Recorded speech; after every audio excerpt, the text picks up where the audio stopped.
my seeking is finished. I still seek to play a better guitar lick every now and then,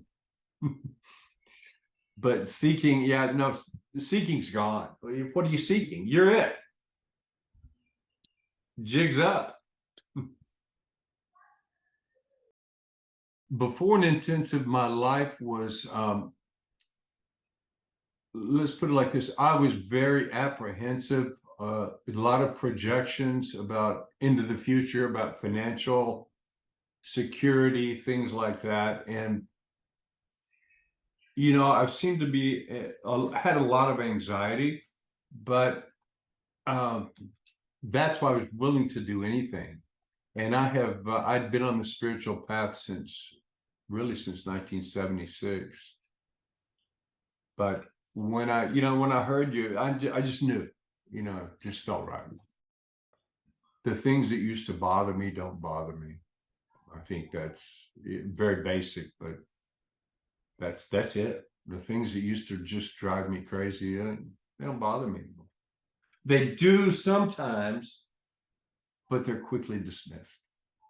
But the peace and the freedom of freedom from the mind, freedom from the known, is so true. It's overwhelming. It's been a lot more than I thought. I was hanging out with a group, Rupert Spira group, and it was very similar to Friends of Salvador Poe.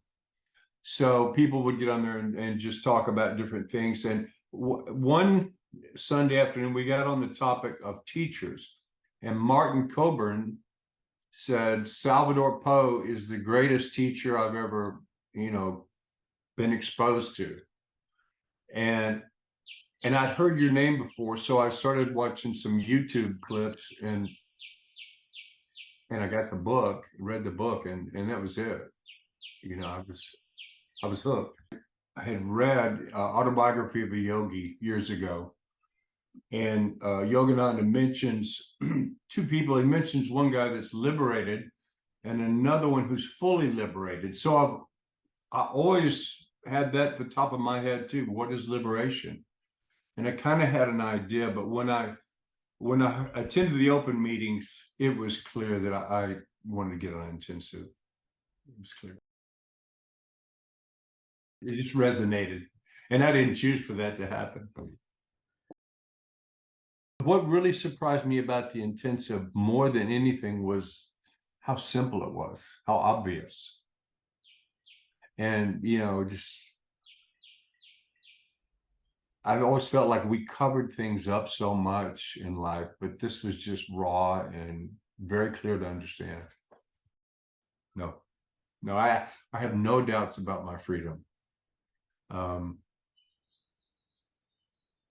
know that, as it matures, it gets a little bit more concrete, because there's still things that, will come around, but they don't bother me, because I know. It's like, once you know.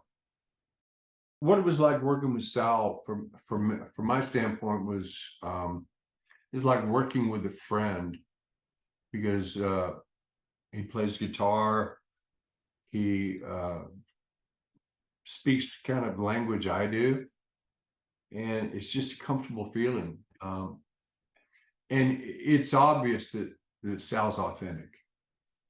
Sal's, he loves the work.